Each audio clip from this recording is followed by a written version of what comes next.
It's here, and now we can. Yeah.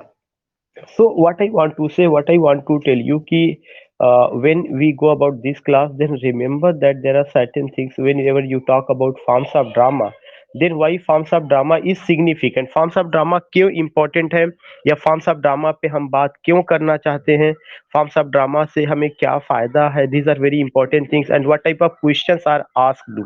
Especially remember that ki those who have joined my class for the first time, I want to inform to all of you कि whenever you talk about literature, especially English literature or any type of literature, तो हमें समझना जरूरी है कि literature की जब आप स्टडी करते हैं तो उसके चार पार्ट बहुत जरूरी होते हैं.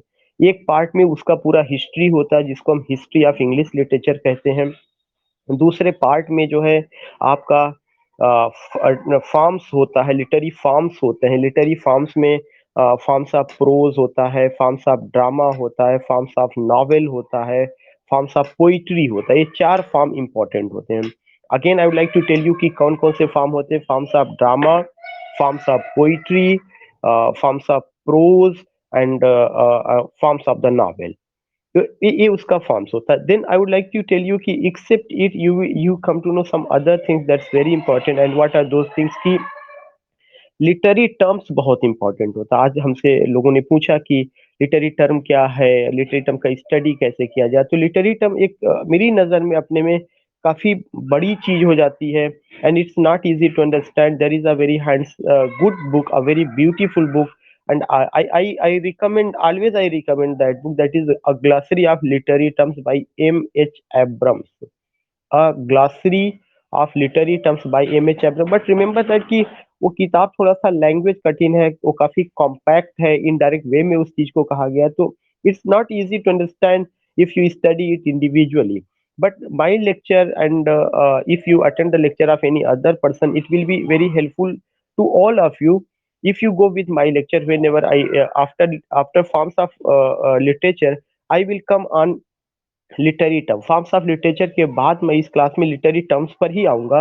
तो मेरा ये कहने का मतलब है कि लिटरेरी टर्म आसान नहीं है, वो काफ़ी डिफ़िकल्ट होता है.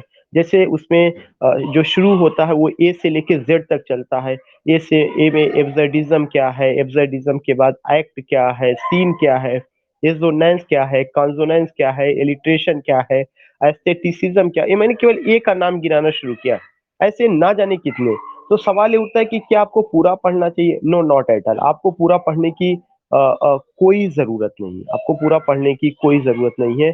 आपको केवल 200, मोर देन 200 मीन्स फ्रॉम 200 250, 200 से लेके 250 लिटरेरी टर्म ऐसे हैं जो आपको स्टडी के लिए ज़रूरी है. इसके अलावा आई डोंट थिंक कि आपको स्टडी करने की ज़रूरत है. जब आपको नौकरी मिल जाए, when you get a job, या when you become a government employ, if you have time, तो आप अच्छे ढंग से स्टडी करिए. या if you are preparing for UGC NET, then that is another thing, then you can go with other terms also. But being the aspirant of TGT and PGT, always I suggest my students, always I suggest my aspirants that you have to go only 200, या 250, not more than 250. And those literary terms कहाँ से associated होना चाहिए? वो forms of drama से होना चाहिए, forms of poetry से होना चाहिए, फॉर्म्स ऑफ द नॉवेल से होना चाहिए, और फॉर्म्स ऑफ प्रोज से होना चाहिए. जैसे कल की क्लास में जब हम लोगों ने स्टडी किया फॉर्म्स ऑफ प्रोज, तो आपको बहुत सारा लिटरेरी टर्म भी वहाँ पे मिला.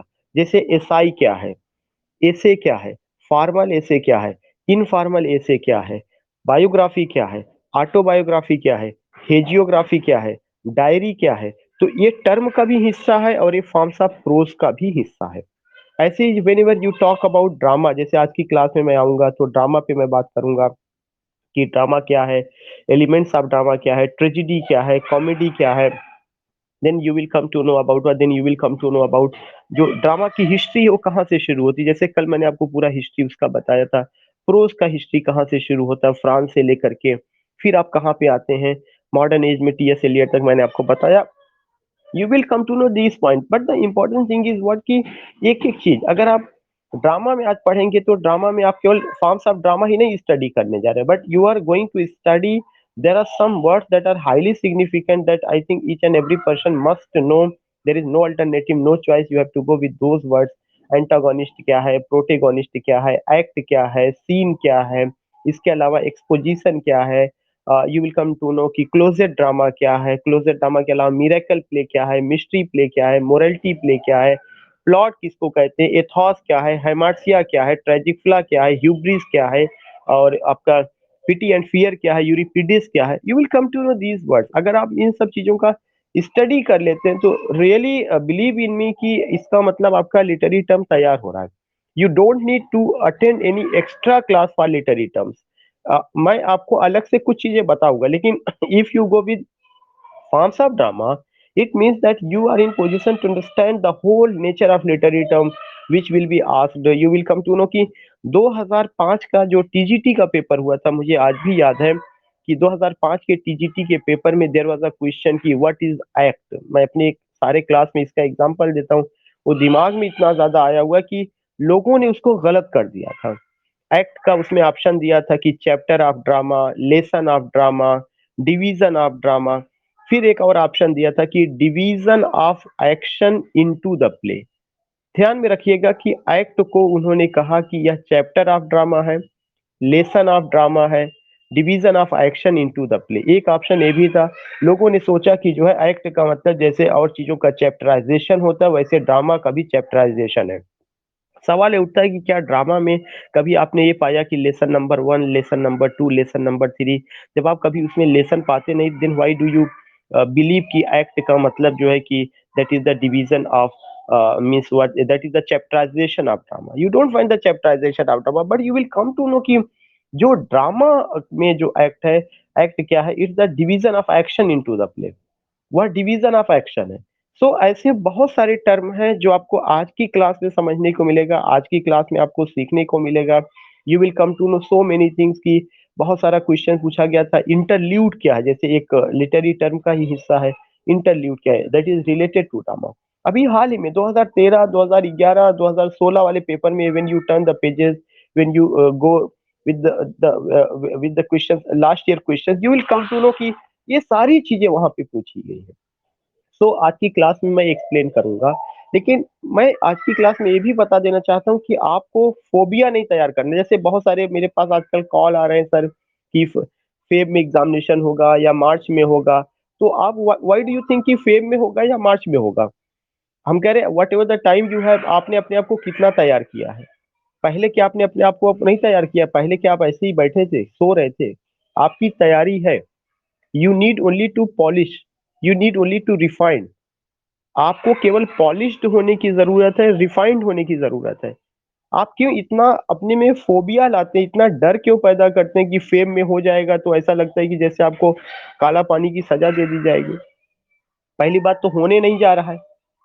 अगर हो भी जाता है तो आपको एक वॉरियर है ना, you are a literary warrior as Robert Browning says, "I was ever a fighter, so one fight was the best and the last." That is the beautiful line of his poem Prospike। प्रास्पिके का वह beautiful line है। तो जब आप एक warrior हैं, जब आप एक ब्रेव सोल्जर हैं और आपको युद्ध के मैदान में उतरना ही उतरना है, तो आप अपने अस्त्र को, शस्त्र को जितना बेहतरीन कर सकिए, जो भी आपको 4 महीना मिले, 5 महीना मिले, आप उसको तैयारी करिए। व्हाई डू यू थिंक कि फेम में हो जाएगा तो ऐसा होगा, वहाँ पे हो जाएगा तो वैसा होगा? It's golden opportunity to all of you. It's golden opportunity. If you lost this opportunity, it means that कि it will be a blunder. I will not use the word mistake. It will be a blunder in your life. ये आपकी जिंदगी की बहुत बड़ी भूल होगी। तो ऐसा नहीं कि मैं आपको लेक्चर ही प्रोवाइड करा रहा हूँ, मैं आपको एक चीज ये भी बता दे रहा हूँ कि बी सीरियस, और सीरियस होने के साथ साथ जो भी टाइम है उसको आप कंज्यूम करिए। Use your time, consume it in positive way and taking positive thought in your mind. You can crack. आपको एक खूबसूरत प्लेटफॉर्म मिला है। मैं नहीं कहता कि आई एम अ स्कॉलर या केडी सर बहुत बड़ी स्कॉलर या हम लोग स्कॉलर हैं। हम लोग जैसे आप समझ लीजिए आम इंसान है वैसे ही हैं। और अगर आप पास्ट का हिस्ट्री शमीम का उठा के देखेंगे तो शमीम ने एक नहीं, कम से कम, ये मैं नहीं कहता ये मेरी अंदर टैलेंट था, यह ईश्वर की अनुकंपा थी कि मैंने 7 या 8 नौकरियां, 7 या 8 नौकरियां गवर्नमेंट जॉब मैंने छोड़ी हुई है।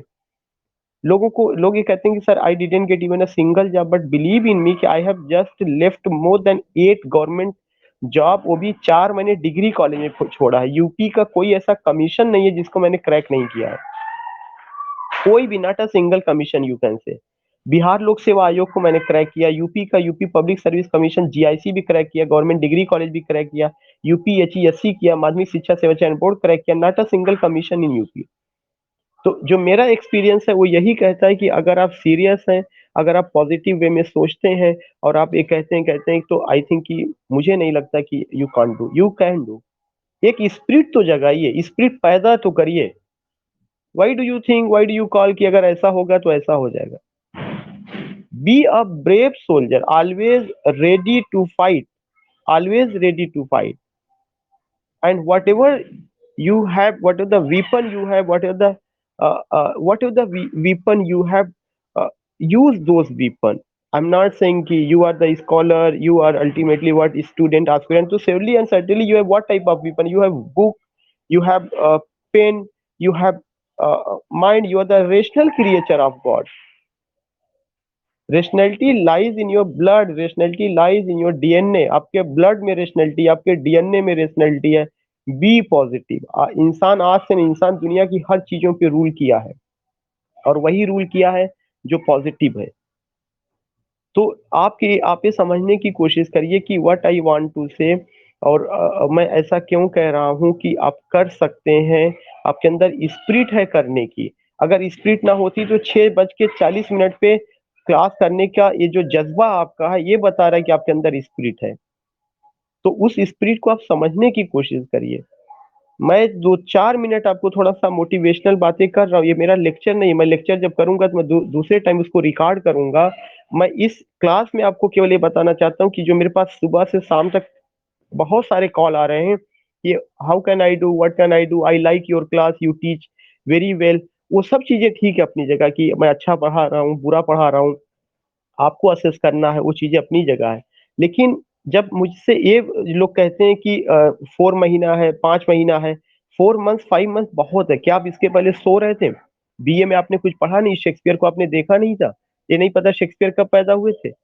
या और चीज़ें आपको नहीं पता आप कब पैदा हुए थे और राइटर ने क्या लिखा था? You know. अपने अंदर का कॉन्फिडेंस तो बिल्ड अप करिए, अपने अंदर का कॉन्फिडेंस तो बिल्ड अप करिए कम से कम। तो तो ये जो है, बिल गेट्स ने एक बहुत अच्छी लाइन कही हुई है। बिल गेट्स ने ये ज़रूर कहा है, उन्होंने कहा कहा कि अगर कोई आदमी गरीब घर में पैदा होता है, तो यह उसका दोष नहीं है। अगर वह गरीब हो करके मर जाता है, तो यह उसका दोष है। क्योंकि आपको ईश्वर ने हाथ दिया, पैर दिया, सब कुछ दिया, दिमाग दिया, उसके बावजूद भी अगर आप केवल अपने अंदर नेगेटिव थॉट को लिए रहते हैं, तो ना तो बिल गेट्स कुछ कर सकते हैं, ना शमीम कुछ कर सकते हैं, ना कोई और कुछ कर सकता। करना आपको है, युद्ध के मैदान में आपको जाना है, चैलेंज आपको फेस करना है। हम तो केवल एक आपके सारथी हैं। हम आपको केवल एक एक मैसेज दे सकते हैं कि आपको ये करना है या इस हिसाब से आपको चलना है। Can just give you only this thing. मैं आपको केवल एक मैसेज दे सकता हूँ। सारथी होने का मतलब ये नहीं है कि यू हैव टू ग्रो। तो whatever I want to say, whatever I want to tell you, you have to go with these points. और मैं इस चीज को यहीं पे कर रहा हूँ, फिर मैं नेक्स्ट उस पे आता हूँ जो लेक्चर, चूंकि इसमें अगर मैं उस चीज को जोड़ूंगा तो लेक्चर का तो लेक्चर की ब्यूटी बहुत बेहतर नहीं होगी। तो I am just ending this session here and I will start. You will come to know कि हम लोगों ने पहले में जो है थोड़ी सी बातें की, but in this session you will come to know कि what are the means what I have to take in today's class, क्या क्या चीजें हमें करना है और किन किन चीजों को हम लोग करेंगे। तो you will come to know about these points।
I think you all are getting my voice.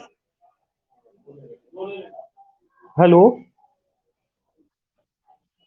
या actually I have to change my position. मेरी बालकनी में बच्चे कुछ रहते हैं, वो जो है बहुत ही आवाज कर रहे थे, इसलिए मुझे वहां से अचानक चलना पड़ा। तो I I am just setting my position. Give me only 1 minute, give me only 1 minute.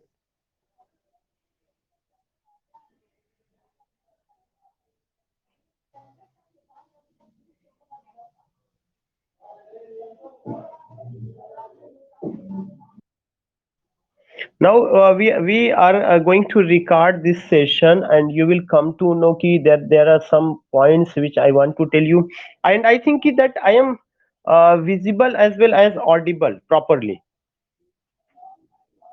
Anyone can respond me. Anyone can respond me. Okay, okay. So what I want to say ki when I was telling you or saying you ki how you can understand, then remember that ki whenever we talk about forms of drama, then there are some things which you have to know. One thing is whenever you start key forms of drama, what and what are the two important words? One is what, one is drama, and second is form. If you say कि farm, तो farm का मतलब क्या हो गया कि type, कहीं ना कहीं और भी तरह का ड्रामा के कई टाइप हो सकते हैं, या उसका जो है क्या हो सकता है कि एक सब कैटेगरी हो सकता है। तो व्हेन यू से कि forms of drama, types of drama, then remember that कि there are certain things which we have to follow.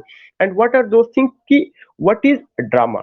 If I say कि drama is a type of composition, if I use the word कि drama is a type of composition, या एक तरह का composition होता है in which you find what, in which you find action. Always remember that जब भी आप ड्रामा की बात करिएगा, ड्रामा में दो चीजें आपको जरूर ध्यान में रखना है। नंबर वन पॉइंट क्या होता है, it's a type of composition, या एक तरह का कंपोजिशन होता है in which you find what, in which you find action. ACTION। तो ड्रामा का एक बहुत इंपॉर्टेंट एलिमेंट क्या होता है, एक्शन होता है। उसके अलावा एक्शन क्यों? क्योंकि ड्रामा को परफॉर्म किया जाता है, ड्रामा इज परफॉर्म। जो ड्रामा है आप उसको परफॉर्म करते हैं, उसका जो ऑब्जेक्टिव होता है, उसका जो पर्पस होता है कि उसको परफॉर्म किया जाए, करके दिखाया जाए। जब ड्रामा लिखा गया, व्हेन इट वाज रिटन, या when drama came in market, when drama came in society, या when drama came in any nation और in any part of the world, you will come to know the objective of that writer was only one. And what was that objective? That objective was कि it should be perform। इसको हमें क्या करना, perform करना है। It should be perform, इसको हमें perform करना है। इसका मकसद ये कहीं से नहीं था कि हमें इसको कहानी को सुनाना है। तो सवाल ये उठता है कि जब आप कोई चीज परफॉर्म करते हैं, तो परफॉर्म करने के लिए आपको किसकी जरूरत होती है? When ever you perform anything, तो ऐसा तो है नहीं कि आप क्या करेंगे, हाईवे पर चलते हुए कोई चीज परफॉर्म करेंगे। ऐसा भी नहीं है कि कोई पार्टिकुलर जगह पर की जो है कोई ऐसी कोई जगह होगी जहां पर आप परफॉर्म करना शुरू कर देंगे। To perform anything you need a suitable platform. जब भी आपको कोई चीज परफॉर्म करना है, खास करके ड्रामा जिसमें एक्शन होता है, जिसमें करके दिखाना है, ना कि सुनाना है। सुनाना तो उसके साथ रहेगा ही, लेकिन आपको दिखाना जरूरी है। तो जब कोई चीज दिखाई जाती है, तो उसमें जो आपका क्या क्या होता है, उसमें आपका जेस्चर, आपका पोस्चर, आपका मूवमेंट, आपका फेस एक्सप्रेशन, आपका बॉडी लैंग्वेज, ये सारी चीज काउंट करती है। If I am delivering you lecture, अगर मैं आज आपको लेक्चर डिलीवर कर रहा हूं, तो रिमेंबर दैट कि इस लेक्चर को डिलीवर करते समय हम कई चीजें हो रही हैं। ऐसा नहीं कि you are only getting audio. even when I share my whiteboard, means when I take class, means via teachment app or Zoom, I share, then sharing में भी आपको वहां पे भी परफॉर्मेंस हो। I write something that is visible and you also get some sound from background। तो वो चीज जो होती है, वह चीज होता है। सेम चीज आपको यहाँ पे ध्यान में रखना है कि when ever I talk about drama, तो ड्रामा का मकसद मकसद क्या था कि इसको परफॉर्म करना है। और परफॉर्मेंस में हब सब कुछ चलता है। पूरा आपका बॉडी लैंग्वेज, जिसके लिए हम वर्ड यूज करते हैं, आपका ऑडियो भी होगा, विजुअल भी होगा, फेस एक्सप्रेशन भी होगा।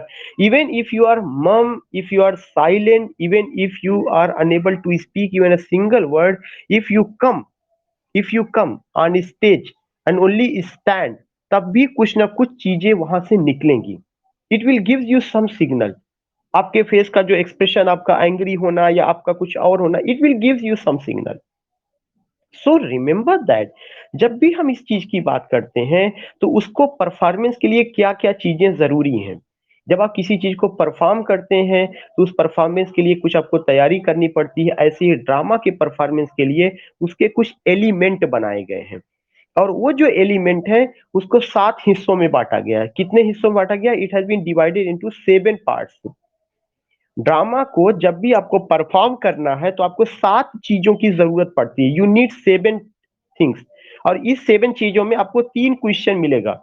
और मुझसे एक रिक्वेस्ट किया गया था कि जब भी मैं क्वेश्चन को बताया करूं तो मैं उसको दोबारा रिपीट कर दिया करूं, जो क्वेश्चन इंपॉर्टेंट है, जो पूछा जा चुका है, ताकि ये आपके लिए हेल्पफुल हो सके and you can note down, you can write down it. तो in this class I will repeat those questions twice. तो जो 7 एलिमेंट्स ड्रामा के हैं, जो 7 आपको एलिमेंट्स की जरूरत है, उन 7 एलिमेंट्स में सबसे पहला एलिमेंट क्या होता है? स्टेज होता है। कोई चीज परफॉर्म करने के लिए, कोई चीज आपको दिखाने के लिए एक सुटेबल प्लेटफॉर्म की जरूरत होती है। और ड्रामा जहां पे परफॉर्म किया जाता है उसको क्या कहा जाता है? उसको स्टेज कहा जाता है। तो you need what? You need stage, number 1 point. And stage is what? Stage is a suitable platform where drama is performed.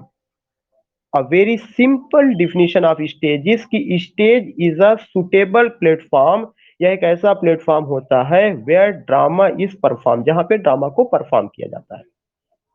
अब सवाल ये उठता है, अगर आपने स्टेज सजा लिया तो स्टेज कई तरह का, ओपन थिएटर है, और उसके बाद जो है तमाम तरह के थिएटर्स हैं। जब थिएटर की जर्नी शुरू हुई तो आपको ये पता होना चाहिए कि ऐसा नहीं था कि जैसे आज के थिएटर हम देख रहे हैं ऐसे ही होगा। No, not at all. Church के कैंपस में ओपन थिएटर बनाया जाता था, वहां पे लोग आकर के अपने रोल को प्ले करते थे। इवन अभी दशहरा बीता हुआ, दशहरा बीते हुए कुछ दिन ही हुआ है। हम सब लोगों को ये पता है कि दशहरा मनाने से पहले 10 दिन का जो पूरा रामायण का पाठ किया जाता है या उसका जो मंचन किया जाता है, दैट इज परफॉर्म। इवन गांव में भी, छोटे शहरों में भी सब, किसी को someone plays the role of Ram, someone plays the role of Ravan, someone plays the role of Sita ji, so many things you will come to know. तो ये जो तरीका होता है उसमें किसकी जरूरत पड़ती है? स्टेज की जरूरत पड़ती है। And what is stage? Stage is a suitable platform where drama is perform. अब सवाल ये उठता है कि स्टेज पर कोई ना कोई आ करके उसको परफॉर्म करेगा ना। तो जो लोग स्टेज पर आते हैं उनको आप क्या कहते हैं? स्टेज पर जो लोग अपना रोल प्ले करने के लिए आते हैं उनको कैरेक्टर कहा जाता है। तो रिमेंबर दैट कि ड्रामा का जो दूसरा एलिमेंट है वो क्या है? Character. If anyone ask you who is character, characters are men and women who play their role on stage. वे आदमी और औरत जो स्टेज पर आ करके अपने रोल को प्ले करते हैं उनको क्या कहा जाता है? उनको कैरेक्टर कहा जाता है। फिर जो तीसरा एलिमेंट आता है कि कैरेक्टर जो आएंगे तो वे कैरेक्टर कुछ कहेंगे। क्या कहेंगे? आपस में बात करेंगे। ऑडियंस या स्पेक्टेटर जो सामने बैठा है उससे वे संवाद करेंगे। यही जो संवाद होता है, इसी संवाद को इंग्लिश में डायलॉग कहा जाता है। और जो डायलॉग है ये ड्रामा का तीसरा एलिमेंट है। Dialogue is the third part of drama, it is the third element of drama. पहला स्टेज, दूसरा कैरेक्टर, तीसरा dialogue. If anyone ask you what is dialogue, तो dialogue means conversation between two persons. Conversation between two person, दो आदमियों के बीच में जो बातचीत होती है उसको क्या कहा जाता है? डायलॉग कहा जाता है। ऐसा नहीं कि मैं अकेले बोल रहा हूं तो डायलॉग हो जाएगा। आप पूरा ड्रामा पढ़ लीजिए, जितना भी आपने आज तक पढ़ा होगा, उसमें अगर कोई एक कैरेक्टर बोलता है तो उसके अगेंस्ट में या उसको रिप्लाई करने के लिए दूसरा कैरेक्टर बोलेगा। तो this is what, this is संवाद, डायलॉग। कैरेक्टर जो होता है it refers to what it, sorry, जो डायलॉग है it means conversation between two person, दो लोगों के बीच का संवाद। जो थर्ड पॉइंट के बाद फोर्थ पॉइंट है कि जब आप बोलेंगे तो बोलने के साथ साथ आपका जो बोलना होगा वह किसी पार्टिकुलर इवेंट से रिलेटेड होगा। कोई घटना होगी, उस घटना को लेकर के आप बोलेंगे। तो जो इवेंट है उस पार्टिकुलर इवेंट को हम क्या कहते हैं? जब वह इवेंट सिस्टमेटिक ढंग से होगा, जब वह इवेंट सिस्टमेटिक ढंग से, जैसे कोई घटना घटित हो गई तो आप ये दिखाते हैं कि शुरू में ये दिखाया जाना है, बीच में ये दिखाया जाना है, लास्ट में ये दिखाया जाना है। ऐसा तो होता नहीं कि विलेन को आप शुरू में ही मार डालें, फिर जो है हीरो क्या करे, ऐसे ही टहलता रहे।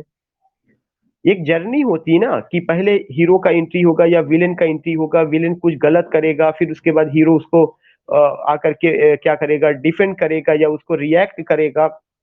इस तरह की चीज होती है ना, तो ऐसा थोड़ी होता है कि बस सीधे ही ला करके दोनों को लड़ा दिया गया या सीधे ही कोई चीज हो जाएगी। No, not at all. उसका एक थियरी होता है। अरिस्टोटल कहते हैं कि जब आप कोई घटना बताते हैं तो उस घटना को आप सिस्टमेटिक ढंग से बताते हैं। शुरू में दिखाते हैं, बीच में दिखाते हैं, फिर उसका लास्ट पोर्शन आप दिखाते हैं। जब आप किसी घटना को सिस्टमेटिक ढंग से दिखाते हैं, शुरू में ये दिखाना है, बीच में ये दिखाना है, लास्ट में ये दिखाना है, तो उसको प्लॉट कहा जाता है। PLOT, plot.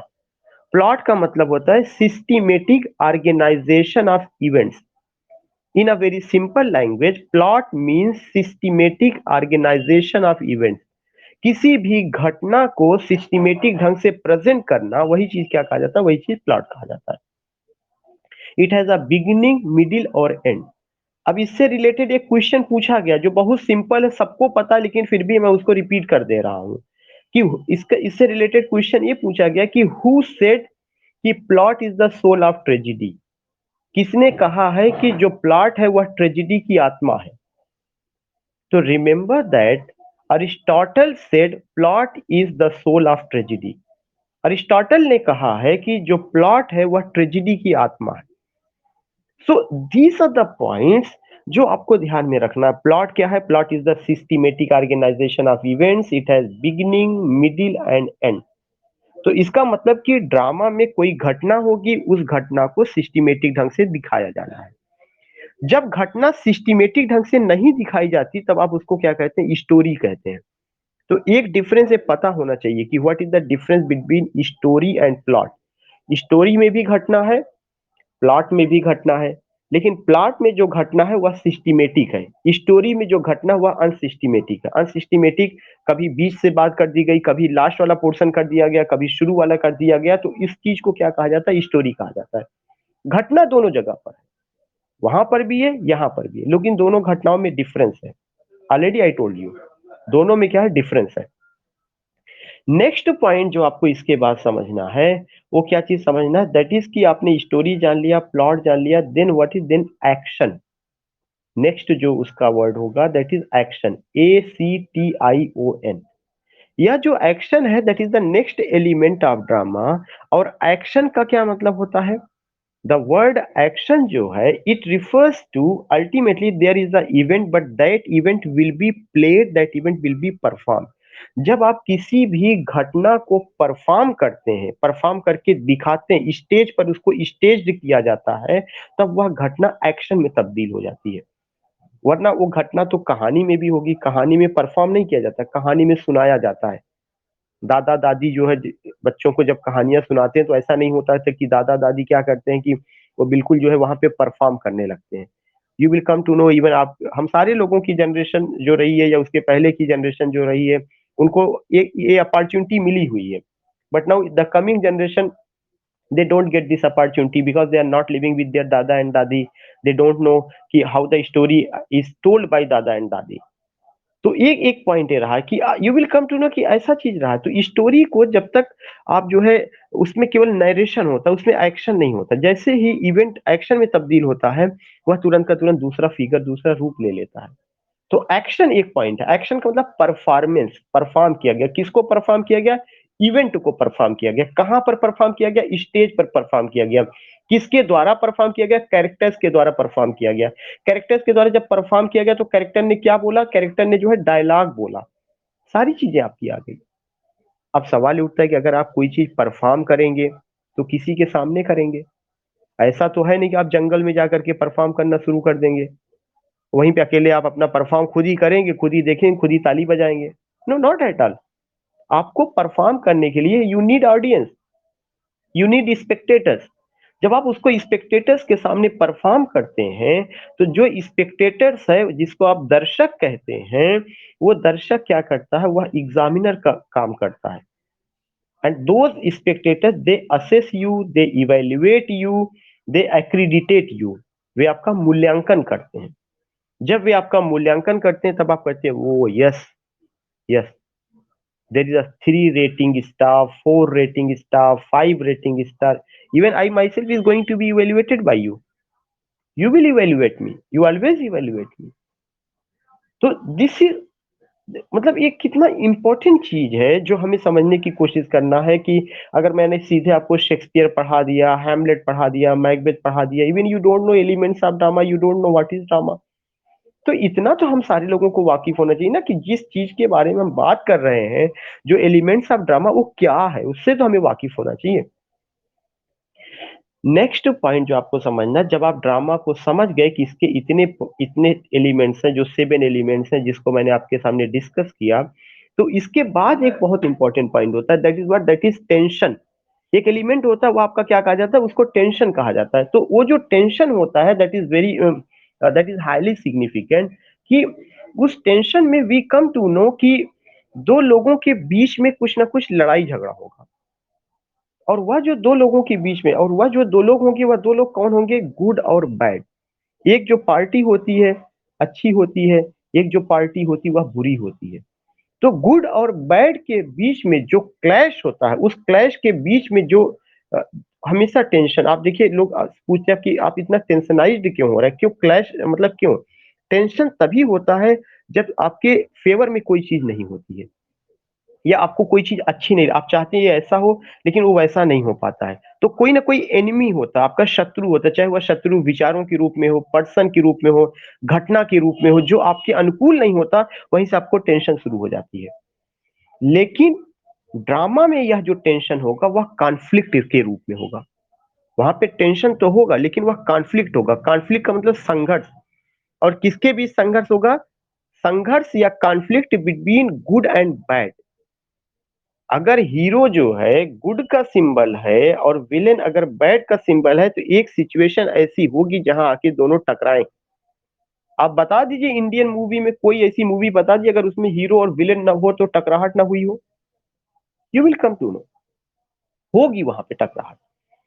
So these are the points, these are the things जो हमें ध्यान में रखना चाहिए। ये मैंने आपको क्या बताया, एलिमेंट्स ऑफ ड्रामा मैंने आपको बताया। And you all are invited to have a tea with me. And second thing, जब आपने ड्रामा को समझ लिया तो ड्रामा को समझने के बाद एक और पॉइंट आता है। वो क्या चीज पॉइंट होता है, वो ये होता है कि आखिर ड्रामा को कैसे आप क्लासिफिकेशन क्या होगा उसका। रिमेंबर दैट जब आप उसके क्लासिफिकेशन की बात करते हैं तो एम एच एब्राम्स कहते हैं कि broadly drama can be divided into two parts. Drama को दो हिस्सों में बांटा जा सकता है, एक को ट्रेजिडी और एक कॉमेडी। ये मैं नहीं कहता, एम एच अब्राम, पर मैं एम एच अब्राम से जब टर्म की बात आती है तो मैं एम एच अब्राम से बड़ा राइटर किसी को नहीं मानता हूँ। ऑलवेज आई रिकमेंड एवरीवन की to read the book of M H Abrams. M H Abrams बड़े राइटर है, थोड़ा सा कॉम्प्लेक्स जरूर होते लगता है, लेकिन he is a well known writer all over the world. और ऐसा कोई डिग्री कॉलेज नहीं होगा, मैं सेल्फ फाइनेंस की बात नहीं करता, अगर एडेड कॉलेज का टीचर है तो कोई भी ऐसा टीचर नहीं होगा जो ये नहीं कहेगा आपको एम एच अब्राम्स नहीं पढ़ना है। सो उनका ये कहना है कि broadly you can divided drama into two part. अब आप अगर मैं आपसे पूछूं कि ड्रामा को दो हिस्सों में क्यों बांटा जाता है, क्योंकि जो हमारी जिंदगी है, जब हम अपनी जिंदगी में कोई चीज परफॉर्म करते हैं तो हमारा परफॉर्मेंस दो साइड में जाता है। एक तो हमारी जिंदगी में हैप्पी इवेंट होता है, मतलब जिसको आप कह सकते हैं कि गुड होता है, और एक हमारी जिंदगी में बैड होता है। एक हैप्पी साइड ऑफ लाइफ है और एक अनहैप्पी साइड ऑफ लाइफ है। एक डार्क साइड ऑफ लाइफ है और एक लाइट साइड ऑफ लाइफ है। एक अगर हमारी जिंदगी में रोशनी है तो अंधकार भी है, खुशियां हैं तो गम भी है। अगर हमारी जिंदगी में लाइफ है तो डेथ भी है, सन है तो मून भी है, डे है तो नाइट भी है। यह एक बाइनरी है। सवाल ये उठता है कि जब इंसान की जिंदगी इस बाइनरी में, बाइनरी का मतलब दो अपोजिट चीजों में, बाइनरी मीन्स दो अपोजिट चीजों में, अगर दो अपोजिट चीजों से चल रही है, तो मेरा क्वेश्चन ये है कि इंसान जब अपनी जिंदगी को अगर अगर पूरे कागज पर उतारेगा तो वह भी इसी बाइनरी पर ही घूमेगा। उसकी जिंदगी का जो अनुभव है, उसकी जिंदगी की जो मिठास है, जो उसमें खटास है, जो उसमें क्या कहते हैं कि उसमें जो गुड है और बैड एलिमेंट्स हैं, जब भी वो उसको शेयर करेगा तो इसी दो चीजों के बीच। और यही जब दो अनुभव शेयर किए जाते हैं तो जिसमें जो है क्या होता है, जिसमें आपका अनहैप्पी एंडिंग होता है, जिसमें डार्क साइड ऑफ लाइफ होती है, जिसमें डेथ को दिखाया जाता है, जिसमें डिसमेइंग एटमॉस्फेयर होता है, जिसमें फियरफुल एटमॉस्फेयर होता है, उसको आप नाम दे देते हैं ट्रेजिडी। ड्रामा दो तरह से, ट्रेजिडी और कॉमेडी। तो हमारी जिंदगी के एक्सपीरियंस के आधार पर जहाँ पे अनहैप्पी एंडिंग, जहाँ पर डार्क साइड ऑफ लाइफ, जहाँ पर डेथ की बात की जा रही है, जहाँ पे नाइट की बात की जा रही है, जहाँ पे ग्लूमी एटमॉस्फियर है, जहाँ पर डिस्पेयर है, जहाँ पे डिसमेइंग एलिमेंट है, जहाँ पे फियरफुल एलिमेंट है, उन सारी जगहों पर आपको क्या देखने को मिलेगा, ट्रेजिडी।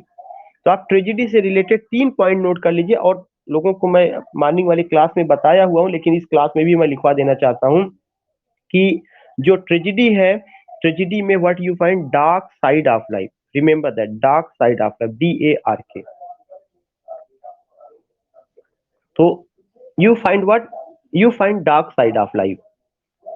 दूसरा चीज अगर आप देखेंगे कि डार्क साइड ऑफ लाइफ के अलावा you will come to know and what की unhappy ending. Write down the next point, that is what, that is unhappy ending. Unhappy ending. Next point आपको जो लिखना है कि tragedy ends in graveyard. Tragedy ends in graveyard. It ends in graveyard. तो मैं फिर से बता दूं, unhappy ending, dark side of life, it ends in graveyard. 3 point मैंने आपसे शेयर किया है। अगर आप इसको याद रखेंगे तो यू विल नेवर फॉरगेट। बाकी उसमें सुपरनेचुरल कैरेक्टर होता है, पोएटिक लैंग्वेज में लिखी जाती है, डिस्मेइंग एटमॉस्फियर है, 3 यूनिटीज होता है, कोरस होता है, ये सारी बातें सेकेंडरी है। कभी भी अगर आपसे इंटरव्यू में पूछा जाता है तो आपको ये 3 बातें ध्यान में रखना है, unhappy ending, dark side of life, it ends in graveyard. दुनिया की कोई ट्रेजेडी लिखी गई होगी, ये 3 एलिमेंट जरूर होंगे। लेकिन जरूर नहीं कि कोरस हर ट्रेजेडी में मिल जाए, जरूरी नहीं कि 3 यूनिटीज हर ट्रेजेडी में मिल जाए, जरूरी नहीं कि जो है पोएटिक लैंग्वेज हर ट्रेजेडी में मिल जाए। No, not at all, but you will get these 3 points. ऐसे ही आप कॉमेडी के बारे में लिख लीजिएगा कि कॉमेडी में जो है क्या होता है, हैप्पी एंडिंग होता है। वहां पे अनहैप्पी एंडिंग, यहाँ पर हैप्पी एंडिंग। कॉमेडी में जो है क्या होता है, लाइट साइड ऑफ लाइफ होता है। वहां पे डार्क साइड ऑफ लाइफ, यहाँ पे light side of life. Light side of life. अगर ट्रेजिडी जो है ग्रेवयार्ड में खत्म होती है तो कॉमेडी आपका चर्च यार्ड में खत्म होती है। उसका एंडिंग कहाँ पे होगा, चर्च यार्ड में होगा। You don't need to make sentence. You don't need to make sentence, but you should remember these words: happy ending, unhappy ending, dark side of life, light side of life. Comedy अगर church yard है तो tragedy grave yard है। In a very simple and lucid language, you ultimately come to know elements of drama and the distinction between tragedy and comedy. अब अगर आपने tragedy और comedy को जान लिया तो सवाल ये उठता है कि ट्रेजेडी और कॉमेडी की शुरुआत कहाँ से होती है। ऑलवेज रिमेंबर दैट कि ट्रेजेडी और कॉमेडी की शुरुआत ग्रीक से होती है। ग्रीक से, जिसको आप जो है यूनान कहते हैं, वहां से, एथेंस वगैरह जो और भी नामों से एड्रेस किए गए हैं, जहाँ पे सोफोक्लिस हैं, जहाँ पे आपके जो है यूरिपिडेस हैं, जहाँ पे बड़े बड़े राइटर, मतलब ग्रीको और रोमन, ये जहाँ पे कल्चर पहली बार आया था दुनिया में। तो इस क्लास में अभी ये नहीं है कि मुमकिन, मैं पहले भी उस पर लेक्चर डिलीवर किया, मैंने उस पर भेजा भी था कि Shakespearean tragedy, Shakespearean comedy, Greek tragedy, Greek comedy, उस पर बात की जाएगी। लेकिन मैं ज्यादातर शुरुआत जो करना चाहता हूँ वो इस पर कि क्या क्या चीजें आपके माइंड में होना चाहिए। सबसे पहला चीज कि जब ड्रामा आता है तो ड्रामा पर, ट्रेजेडी पर बात करने वाले सबसे पहले क्रिटिक अरिस्टोटल है। तो आप ये क्वेश्चन ये पूछा जाएगा या पूछा जाता है, Aristotle is the first critic of the world who talked about tragedy in his book Poetics. Write down this point. Aristotle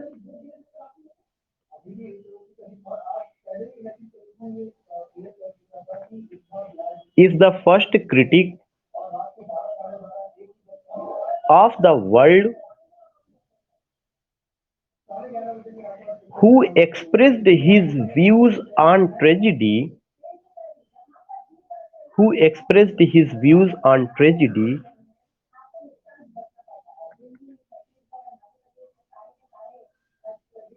in his book Poetics. Poetics का POETICS, in his book poetics.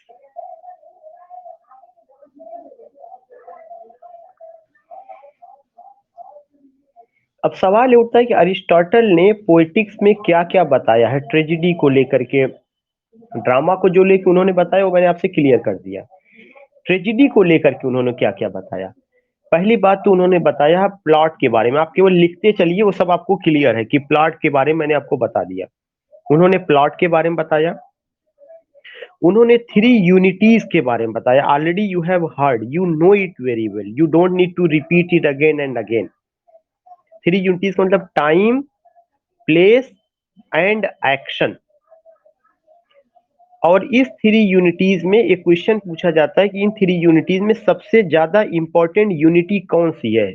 Unity of action. Unity of action.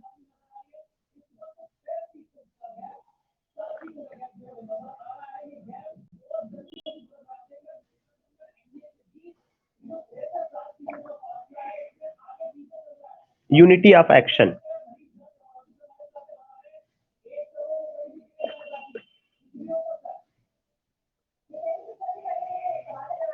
So you will come to know. आप ये सारी चीजें आपको जानना जरूरी है कि क्या क्या चीजें रहा है. So what I want to say, what I want to tell you कि अरिस्टोटल जब बात करते हैं तो वो यूनिटी, थ्री यूनिटीज की, unity of time, unity of place और unity of action. Unity of time का मतलब यह है कि कोई भी ड्रामा 24 घंटे से ज्यादा नहीं दिखाया जाना चाहिए. ऐसा ना हो कि उसमें जो है कई कई दिनों का दिखाया जा रहा है. Unity of time, unity of action, all these things. Unity of time, unity of place and unity of action, ये चीज. और जो यूनिटी ऑफ प्लेस का है उसका मतलब यह है कि कोई भी ड्रामा जो घटित हो वो एक ही जगह पे घटित हो. ऐसा ना हो कि 5 मिनट में आप सीन बदल दे रहे हैं. जैसे आज की मूवीज में होता है कि एक गाना, एक सीन चल रही है तो एक न्यूजीलैंड में हो रहा है, एक इंडिया में हो रहा है, एक अमेरिका में हो रहा है. तो उनका ये कहने था कि नहीं, आपको टाइम का बाउंड रखना होगा, प्लेस का आपको बाउंड रखना होगा. और एक्शन, एक्शन का मतलब ये है कि अगर आप जो है ट्रेजिक एक्शन दिखा रहे हैं तो उसमें कॉमिक एक्शन नहीं होना चाहिए. अगर आप ट्रेजिडी लिख रहे हैं तो ट्रेजिडी में केवल ट्रेजिक एक्शन हो, कॉमिक एक्शन ना हो. ये अरिस्टोटल की खासियत थी, उन्होंने इसमें बांधा. मैंने प्लॉट पर बात किया, मैंने थ्री यूनिटीज पर बात किया, फिर मैंने आपसे बात किया कि अरिस्टोटल ने एक और पॉइंट बताया है. वो कौन सा पॉइंट उन्होंने बताया. उन्होंने कहा कि जब आप ट्रेजिडी लिख रहे हो तो ट्रेजिडी में क्या होना चाहिए, केवल ट्रेजिक एक्शन होना चाहिए, कॉमिक एक्शन नहीं होना चाहिए. फिर उन्होंने एक और बात कही. उन्होंने कहा कि जो ट्रेजिडी का हीरो होना चाहिए वह ना तो एंजिल हो, मतलब ना तो देवदूत हो, और ना ही वह जो है क्या हो, सेटन हो. सेटन माने शैतान, राक्षस. बल्कि क्या होना चाहिए, वह मिंगलिंग होना चाहिए. किसका मिंगलिंग होना चाहिए, mingling of good and bad element. मतलब वह इंसान होना चाहिए. इंसान ना तो देवता है ना ही राक्षस है, बल्कि दोनों के बीच का मिश्रण है. उन्होंने कभी नहीं कहा अरिस्टोटल ने कि जब आप ट्रेजिडी लिखिए तो परियों की कहानी बताइए. उन्होंने कभी नहीं कहा जब आप उन्होंने कभी नहीं कहा कि जब आप ट्रेजिडी लिखिए तो आप किसकी कहानी बताइए. आप जो है मतलब एक ऐसे प्लानिट की कहानी बताइए जिसको आप एलियन कहते हैं, जिससे आप मिले नहीं है. उन्होंने कहा कि जो आपकी ट्रेजेडी होनी चाहिए वह इंसानी जज्बात की कहानी होना चाहिए, वह इंसानों की कहानी होना चाहिए. आप पढ़े तो लगे कि आपकी यह आपकी जिंदगी का अक्स है. आपकी जो जिंदगी की जो रूमानियत है वह उसमें झलक रही है, वो चीज नजर आना चाहिए. ये अरिस्टोटल की खूबसूरती थी, ये उन्होंने लिखा। नेक्स्ट पॉइंट जो अरिस्टोटल बताते हैं कि अगर आप जो है आपका जो कैरेक्टर होगा, जो आपका हीरो होगा, जो आपका हीरोइन होगा, वह ट्रेजेडी में ना तो जो है एंजिल होना चाहिए, ना ही क्या होना चाहिए कि सेटन होना चाहिए, बल्कि क्या होना चाहिए कि बीस ह्यूमन बीइंग्स होना चाहिए। और कैसा human beings? Rational creature of God. ऐसा ना हो कि किसी पागल आदमी को ले लीजिए, किसी भिखारी को ले लीजिए जो अपने अपना सेंस ही खो चुका हो, जिसके डाउनफॉल पर या जिसके जो है जिसके अपने जो है ट्रेजिक लाइफ आपको अपील ही ना करे। मैं आपसे एक ही क्वेश्चन पूछना चाहता हूँ, आप सारे लोगों ने बागबा मूवी देखी? Always I give example in every lecture, अगर मैं आपको 100 बार पढ़ाऊंगा 100 बार नाम लूंगा, चाहे आप ऊब जाए फिर भी मैं आपको बताऊंगा। बागबा मूवी जो आपने देखा, जब उसमें ये गाना चलता तू यहाँ मैं वहां जिंदगी है कहाँ, तो जब जब मैं थिएटर में गया था तो लोग, बहुत सारे लोग सिसक रहे थे, रो रहे थे। अगर मैं उनको पकड़ के कहूँ भैया तुम कहीं रो रहे हो, Amitabh Bachchan is not your रिश्तेदार, Hema Malini is not your घर वाली, या आपकी चच्ची चच्चा फूफा फूफी तो है नहीं, कहे आप रो रहे हैं? तब अगर आप वहां पे उनको उस समय पूछेंगे तो वो इतने गुस्से में होंगे कि रोते रोते भी आपको मार देंगे। Someone started to sob beside my chair. तो अगर, लेकिन अगर आप वहां पे अपील करिएगा तो वो जो है वो आपकी जिंदगी का रिफ्लेक्शन है। You know it very well कि Hema Malini is not the wife of Amitabh Bachchan, Hema Malini is ultimately wife of Dharmendra. लेकिन फिर भी आप क्या करते हैं, देखते हैं, क्लैपिंग करते हैं, 250 रुपया आइनॉक्स के लिए खर्च करते हैं, 2.5 घंटा 3 घंटा समय निकालते हैं, और जब आपसे बाहर निकलिए, आपसे पूछे कि आपको क्या मिला, तो आप क्या कहेंगे आपको क्या मिला? कि आपने अपने 4 आंसू भी गंवा दिए, पैसा भी गंवा दिए, समय भी गंवा दिए, but what did you find? आपने अपनी जिंदगी वहां देखी, आपने अपनी जिंदगी वहां पे पाई, वह आपकी जिंदगी का आईना था। यू कैन से, वरना क्या जरूरत थी लैमेंट करने के लिए? क्योंकि यू यू फील दैट कि what happens in your life, what comes in your life, that is going to be reflected there, वो वहां पे रिफ्लेक्ट हो रहा। तो सवाल ये उठता है कि क्या वहां पे जो दिखाया गया वो आपको जो है किसी तरह से एंजिल की दुनिया का था, आपकी जिंदगी का? अगर आज के समय में हातिम ताई, अगर आज के समय में अलाउद्दीन का चिराग, अगर आज के समय में परियों की जो कहानी आती है या जो और भी चीजें होती है, अगर मैं वो आपको दिखाऊं, तो would you like to believe? No, not at all. You can see a movie, एक मूवी थी क्रिश 3। क्रिश 3 मूवी में you will come to know action कैसे परफॉर्म किया गया, यू कम टू नो कि in Krrish 3 movie there is Hrithik Roshan and heroine Priyanka Chopra. Priyanka Chopra is flying in the open sky with the help of balloon. Suddenly balloon burst. Priyanka is about to fall. उसके बाद होता क्या है कि Hrithik Roshan just jumps, takes Priyanka in his left hand and just come down, beholding her intoxicated eyes, her beautiful eyes. अगर मैं ये कहूं कि ऋतिक रोशन भी आदमी है, ईश्वर ने 2 हाथ दिया, 2 पैर दिया, हमको भी दिया, हम करके दिखाएं, हम तो नहीं कर पाएंगे, हमको मरना थोड़ी है। इसका मतलब कि आप किस पे बात कर रहे हैं, रियलिटी पे बात कर रहे हैं। वो जो सीन था, वह सीन आपकी जिंदगी का हिस्सा नहीं है। अरिस्टोटल ऐसी सीन से बचने की कोशिश करते, वो कहते हैं कि इस तरह की बातें जो है ड्रामा में आपको नहीं रखना है, ट्रेजिडी में खास करके ऐसे एक्शन की जरूरत नहीं है, क्योंकि you can't do, I can't do, इसे हम और आप नहीं कर सकते हैं। तो उन्होंने बताने की कोशिश की कि जो भी आपको करना है, उसमें उन्होंने क्या-क्या बताया, प्लॉट को लेकर के बताया, 3 यूनिटीज़ को, जिसमें टाइम है, प्लेस है, एक्शन है। एक्शन क्या होगा, ट्रेजेडी लिख रहे हैं तो ट्रेजिक एक्शन होगा, और जो आपके कैरेक्टर्स होंगे वे सेटन नहीं होंगे, एंजिल नहीं होंगे, बल्कि ह्यूमन बीइंग्स होंगे। और ह्यूमन बीइंग्स कैसे होंगे, रेशनल क्रिएचर ऑफ गॉड होंगे। मतलब ऐसे लोगों का कैरेक्टर होगा, अगर उनके साथ कुछ घटित होता है तो वह आपको अपील करे। It should appeal to yourself, या यह चीज आपको क्या करती है, यह चीज आपको अपील करना चाहिए, यह चीज आपको अपील करना चाहिए। तो ये एक इंपॉर्टेंट फैक्टर है, यह एक इंपॉर्टेंट पॉइंट है जो आपको ध्यान में रखना है। I think you all are getting my voice. I think 1 or 2 person can respond me, the lecture should not be one sided lecture, sometimes it's breaking. Okay, I think due to unstable network हो सकता है, ऐसा due to unstable network. Any other person can respond मी?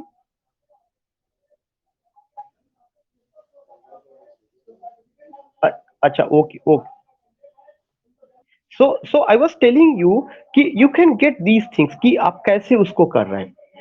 फिर जो है Aristotle आते हैं और अरिस्टोटल कहते हैं कि जब आप ट्रेजेडी लिख रहे हैं तो उस ट्रेजेडी में क्या होना चाहिए, आपको पोएटिक लैंग्वेज यूज करना है। कौन सी लैंग्वेज यूज करना है? पोएटिक लैंग्वेज, प्रोजाइक लैंग्वेज नहीं। क्योंकि जो ट्रेजेडी है उस ट्रेजेडी को पोइट्री में बहुत खूबसूरत ढंग से एक्सप्रेस किया जा सकता है। You can express tragic event या such a type of subject matter in poetic language. Remember that, उन्होंने पोएटिक लैंग्वेज की बात कही है। उन्होंने कहा कि जब ट्रेजिक एक्शन होगा तो कॉमिक एक्शन का मिंगलिंग नहीं होना चाहिए, थ्री यूनिटीज होना चाहिए, प्लॉट होना चाहिए, rational creature of human beings होना चाहिए, main and women, aristocratic class जैसे किंग्स है, क्वींस है, मिनिस्टर्स है, लैंडलॉर्ड्स है, कोर्टियर्स, उन कैरेक्टर्स को आप ले सकते हैं। आगे उन्होंने एक और बात कही। उन्होंने ये बात कही कि जब भी आप ट्रेजिडी को कंपोज करते हैं तो उससे रिलेटेड चार पांच पॉइंट ध्यान में रखना है। एक तो उन्होंने कहा कि ट्रेजिडी में कैथारसिस होता है, CATHARSIS। एक क्वेश्चन कई बार पूछा जा चुका है। Catharsis, CATHARSIS। Catharsis means purgation, purification और इमोशनल वॉश। इसका मतलब ये होता है कि जब आपका हीरो सफर करता है तो उसकी सफरिंग को आप अपनी जिंदगी का हिस्सा मान लेते हैं और उसमें इतना डूब जाते हैं कि खुद आपकी आंखों से आंसू निकलने लगता है, जिसका एग्जांपल अभी मैंने दिया बागबां का। तो वह जो पोजीशन होती है वही पोजीशन क्या है, कैथारसिस है, जिसको क्या कहा गया, परगेशन, PURGATION, परगेशन। मैं टर्म को आपको भेज दूंगा उससे रिलेटेड, और अगर ऐसा होगा तो मैं स्क्रीन शेयर करके एक एक टर्म को मैं दोबारा एक्सप्लेन कर दूंगा। वहां पे आपको बस सुनना है पेशेंटली कि मैं क्या बता रहा हूँ, कैसे आप समझ सकते हैं। तो कैथारसिस और परगेशन की उन्होंने बात कही है। उन्होंने प्लॉट के लिए एक वर्ड यूज किया है और उस वर्ड को क्या कहा जाता है, उस वर्ड को उन्होंने ग्रीक में वर्ड यूज किया है। प्लॉट का मतलब होता है Mythos, MYTHOS, Mythos, MYTHOS, Mythos. फिर उन्होंने एक और वर्ड यूज किया कैरेक्टर के लिए, और उन्होंने कैरेक्टर के लिए कहा, क्या कहा, इथॉस, ETHOS। तो कुछ टर्म है जो टेक्निकल टर्म है, हमें उसे समझना जरूरी है। माइथॉस के लिए, इथॉस कैरेक्टर के लिए, और एक और कौन सा टर्म मैंने आपको बताया, परगेशन, कैथारसिस। फिर उसके बाद एक और आपको ध्यान में रखना है, वह कौन सा शब्द है, उन्होंने कहा इसके अलावा एक और चीज है, दैट इज पेरीपीटिया, ह्यूब्रिस। ये शब्द केवल वो करिए, आई विल एक्सप्लेन इट। मैं स्क्रीन शेयर करके एक एक चीज लिखवा दूंगा, बट आपके माइंड में होना चाहिए कि ड्रामा से जुड़ा हुआ ये शब्द, ये लिटरेरी टर्म में भी आपको आएगा। आप एक बार नहीं, दो बार, तीन बार आप इसको पढ़ेंगे तो अल्टीमेटली आपको इसको लेकर के बहुत ज्यादा पजल नहीं होना है कि क्या कहा जा रहा है।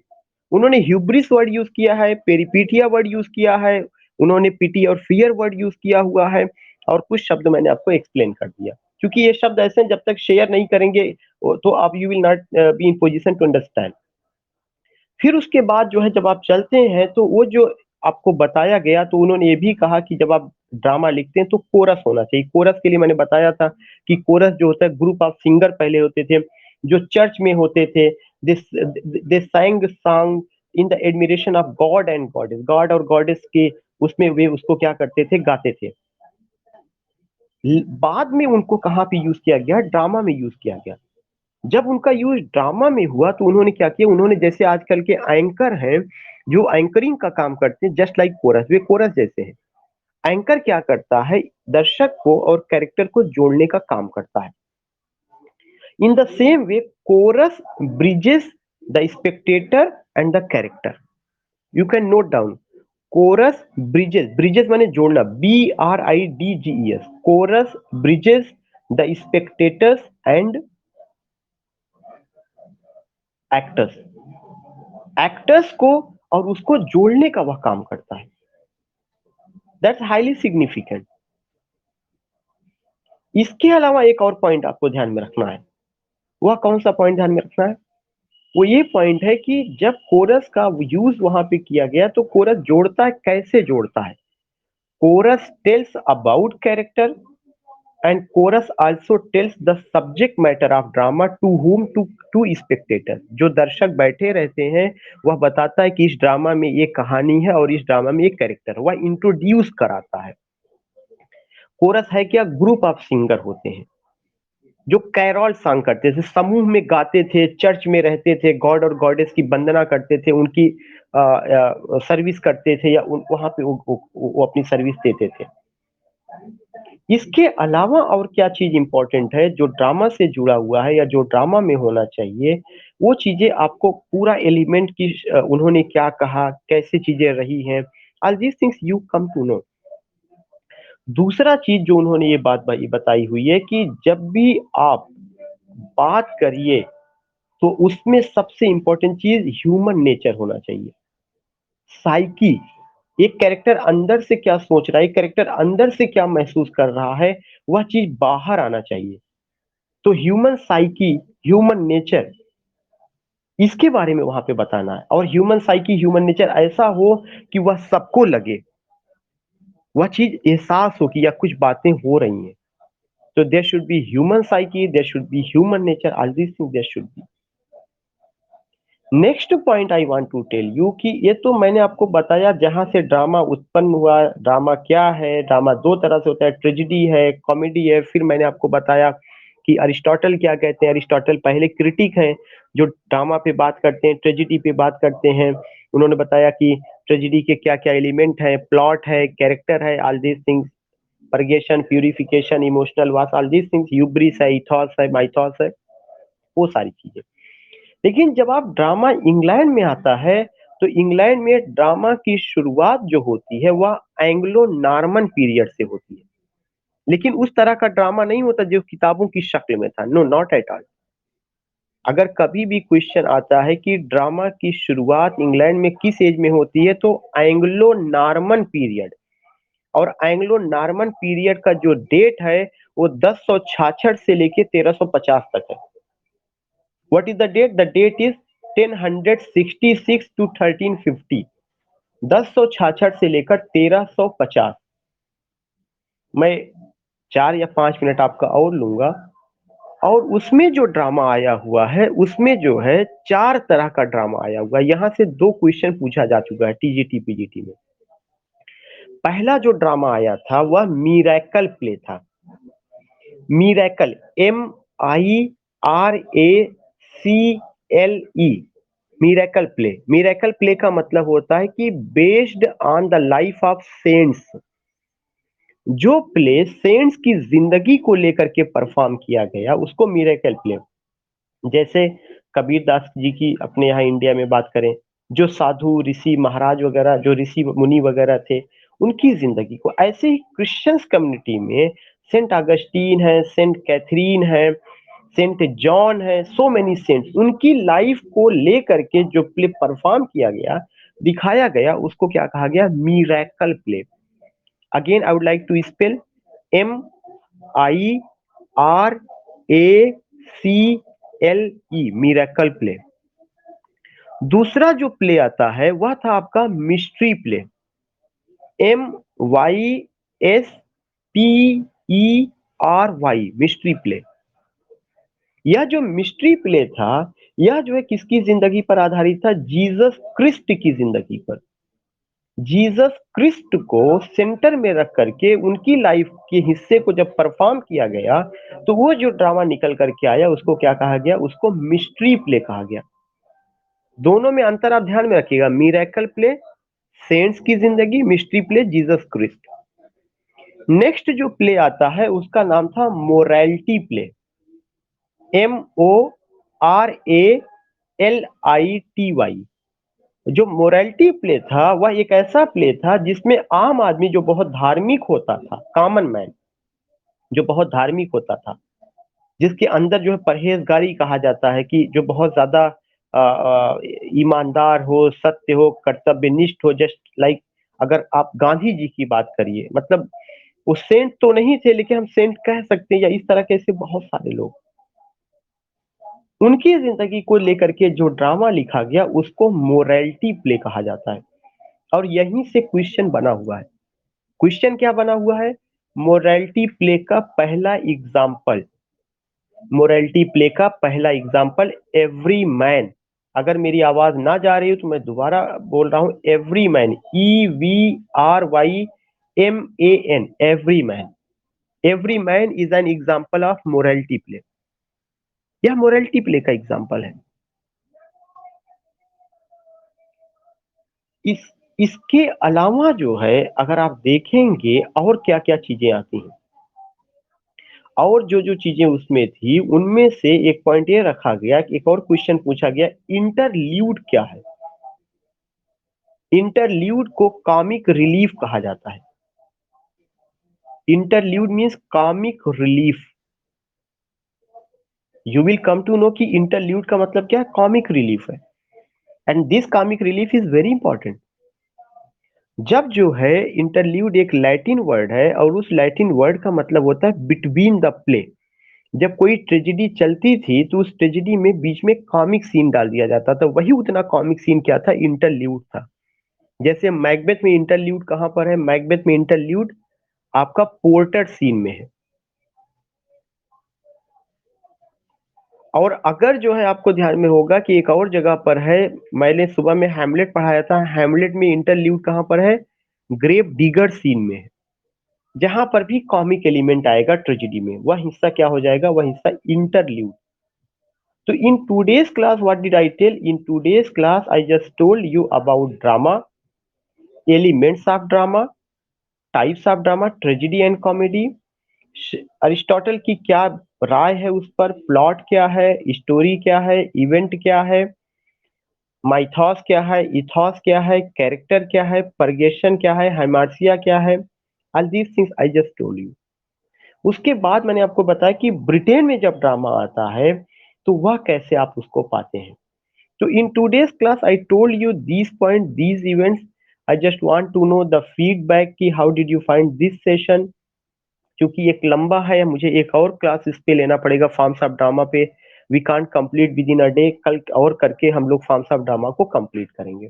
तो आप में से कोई ये भी एक आदमी just you can just tell me कि हाउ डू यू थिंक या how did you find this session?